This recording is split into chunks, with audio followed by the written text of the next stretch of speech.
వానికి నిదర్శనం హిట్లర్. హిట్లర్లో మంచి షేడ్స్ ఉన్నాయా, ధీరుడా వీరుడా, అది సెకండరీ.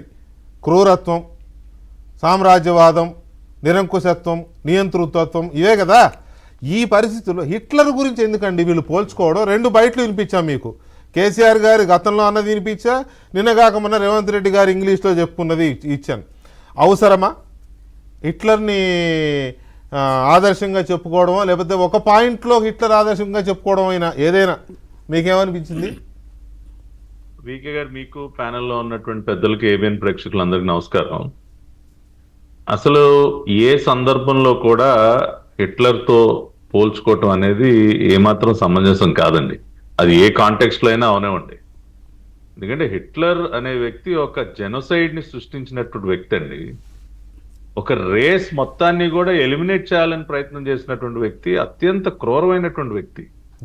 కాబట్టి జాత్యహంకారం. ఇప్పుడు జూస్, పర్సిక్యూషన్ ఆఫ్ జూస్ ఇందాక చెప్పారు మిత్రులు, ఆ గ్యాస్ ఛాంబర్స్ లో పెట్టి ఎన్ని లక్షల మందిని అతను హతమార్చాడు. 6 మిలియన్లు సార్, 60 లక్షల మంది యాదవ్. అదే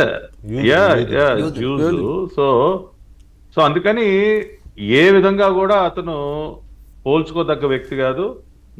అంతేకాకుండా ఎంతో మంది గొప్ప గొప్ప వ్యక్తుల్ని జర్మనీ నుంచి తరివేశాడండి. ఆల్బర్ట్ ఐన్స్టీన్ ని జర్మనీలోకి రాకుండా, జర్మనీ దేశస్థుడు ఐన్స్టీన్ జర్మనీలో ఉండే వ్యక్తి, అతన్ని తరివేసి అతని ఇంటికి నిప్పు పెట్టి, ఎంత గొప్ప శాస్త్రవేత్త ఐన్స్టీన్. ఎవరన్నా ఐన్స్టీన్ ని తరివేస్తారండి? తరివి కొడితే చివరికి వెళ్ళి పాపం ఆయన యునైటెడ్ స్టేట్స్ లో బ్రతకాల్సినటువంటి పరిస్థితి. ఎంతో మంది గొప్ప వ్యక్తులు, Germans, Erwin Rommel, one of the greatest military commanders in German army, అతన్ని సూసైడ్ చేసుకునేలాగా అతను పుష్ చేసి అతని చావుకి కారకుడయ్యాడు హిట్లర్. కాబట్టి అతను ఏ విషయంలో కూడా పోల్చుకోదగ్గ వ్యక్తి కాదు. సరే, బోస్ గారు ఆ సందర్భంలో కలిసారంటే బ్రిటిష్ వారికి వ్యతిరేకంగా సుభాష్ చంద్రబోస్ గారు పోరాడుతున్నారు కాబట్టి జపాన్ యొక్క సహకారం అప్పుడు అది ఒక కాన్సెప్ట్. శత్రువు మనకు మిత్రుడు అన్నట్లుగా ఆ రోజుల్లో ఉన్న కాన్సెప్ట్ లో బోస్ గారు కలిసారు, సుభాష్ చంద్రబోస్ గారు కలిసారు. అదే నేను చెప్పదలుచుకున్నా అండి. బోస్ గారు కలవటానికి కారణాలు వేరు. బ్రిటిష్ వారికి వ్యతిరేకంగా ఫైట్ చేస్తున్న సందర్భంలో జాపనీస్ హెల్ప్ కోసం కలిసారు. అంతేగాని ఆయన హిట్లర్ని ఏ రోజు కూడా ఆయన విధానాలను సమర్థించడం అనుకోవటానికి లేదు. కాబట్టి ఇవాళ కూడా ఎవరైనా సరే, అది రేవంత్ రెడ్డి గారైనా, కేసీఆర్ గారైనా, ఇంకెవరైనా సరే, హిట్లర్తో పోల్చుకోవటం అనేది ఏమాత్రం కూడా కరెక్ట్ కాదు. రెండోది, ఇందాక మీ ఈ ట్రోలింగ్స్ మన దీనిలో వస్తా ఉంది, చంద్రబాబు నాయుడు గారు పుట్టినరోజు. అది ఎందుకు తీసుకున్నానో చెప్తాలే. అది దానికి ఒక లాజిక్ ఉంది. నేనేమి చంద్రబాబు నాయుడు గారికి ఇతర లక్షణాలు ఉన్నాయనేది దాని ఉద్దేశమూ కాదు. కాకపోతే అది తీసుకోవడానికి ఒక సందర్భం ఉంది. పట్టాభి గారు, మీరు ఇది అడుగుతారని నాకు తెలుసు, అది నేను చెప్తా. కాకపోతే ఫస్ట్ ఆఫ్ ఆల్, అసలు ఇప్పుడున్న సమకాలీన రాజకీయాల్లో ఈ డెమోక్రటిక్ ఏజ్లో, ఇదంతా డెమోక్రటిక్ ఏజ్, ఎక్కువ మాట్లాడితే జెన్జీ ఏజ్ వస్తుంది. ఈ జెన్జీ ఏజ్లో ఈ హిట్లర్ వస్తుంది కదా, వచ్చింది already. We are in Gen Z age, next వచ్చేది ఆల్ఫా ఏజ్. ఈ దీంట్లో వీళ్ళేంటి ఇట్లా హిట్లర్ దీన్ని తీసుకోవడం, దాని మీద నువ్వు కూడా అలాగే కలిసిపోతాను వీళ్ళు అనడం, వీళ్ళు అన్నది మర్చిపోయి వీళ్ళని అనడం.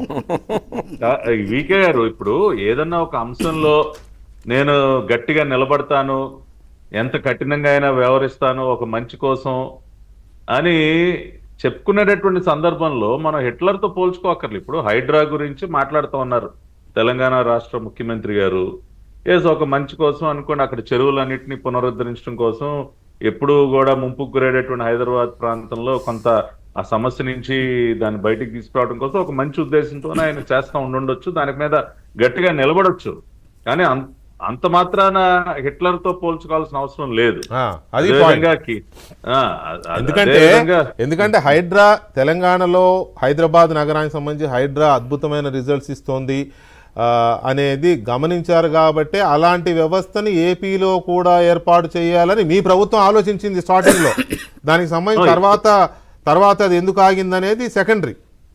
సార్, ఇప్పుడు ఏ రాష్ట్రంలో ఏ ప్రభుత్వం ఏ మంచి కార్యక్రమం చేపట్టినా సరే, మేము పాజిటివ్ గా బెస్ట్ ప్రాక్టీసెస్ ఎక్కడున్నా సరే అవి మేము వాటిని కూడా ఇంప్లిమెంట్ చేయడానికి ప్రయత్నం చేస్తాం. ఆ రకంగా ఉండేటటువంటి ప్రభుత్వం ఇది. కాబట్టి అది కేసీఆర్ గారు ఉన్న టైంలో అయినా అవనివ్వండి, రేవంత్ రెడ్డి గారి టైంలో అయినా అవనివ్వండి, అంతెందుకండి ఇప్పటికీ కూడా చంద్రబాబు నాయుడు గారు, మా నాయకుడు చంద్రబాబు నాయుడు గారు ఉమ్మడి ఆంధ్రప్రదేశ్ లో ఆ రోజున రాజశేఖర రెడ్డి గారు ప్రారంభించినట్టు ఆరోగ్యశ్రీ కొనసాగించాం.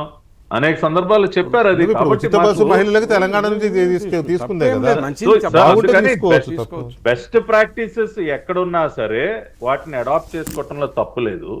ఆ రకంగానే రేవంత్ రెడ్డి గారు చేపట్టినటువంటి ఒక మంచి కార్యక్రమం హైడ్రా ద్వారా ఎంతో మంచి జరుగుతా అన్న రిపోర్ట్స్ వస్తున్నాయి కాబట్టి ఇప్పుడు ఇక్కడ మీరు అన్న దాంట్లోంచే ఇప్పుడు ఆరోగ్యశ్రీ అంటే రాజశేఖర రెడ్డి గారు పెట్టింది తీసుకున్నాం అన్నారు. ఎస్, అలాంటివి చేసుకోవచ్చు, అలా పేరు చెప్పుకోవచ్చు. జన్మభూమి కావచ్చు, శ్రమదానం కావచ్చు, లేకపోతే హైటెక్ సిటీ హైదరాబాద్ లాంటివి కావచ్చు, చంద్రబాబు నాయుడు అనే అంటారు, అట్లాంటివి చేయొచ్చు. ఎన్టీ రామారావు గారు చేసిన సంక్షేమం ఇప్పటికీ అది నిలిచిపోద్ది, అట్లాంటివి చేయొచ్చు. రేవంత్ రెడ్డి గారు కూడా తెలంగాణ సాధించాడు కేసీఆర్ అనేది ఉంది, అదే చెప్పుకోవచ్చు, తప్పేం లేదు. ఆల్రెడీ వాళ్ళకున్న హిట్లర్ని చేసుకోవాల్సిన అవసరం లేదు. నేనే కేసీఆర్ అని చెప్పొచ్చు. రేవంత్ రెడ్డి గారు కూడా మహిళలకు ఉచిత బస్సు ఇచ్చారని చెప్పుకోవచ్చు. ఇప్పుడు హైడ్రా పెట్టాను నేను, రేవంత్ రెడ్డి స్టైల్ ఏంటో చూపిస్తా హైడ్రాలని చెప్పుకోవచ్చు. ఎవడో హిట్లర్ని ఎవడో క్రూరుణ్ణి తీసుకొచ్చి చెప్పుకోవాల్సిన అవసరం లేదు. Point number 1. తర్వాత చంద్రబాబు నాయుడు గారిని ఎందుకు పెట్టారనే మీ సందేహం కానీ మీ దానికి సమాధానం చెప్పాల్సిన అవసరం ఉంది. చెబుతా నేను అది ఒక చిన్న బ్రేక్ తర్వాత. ఏప్రిల్ 20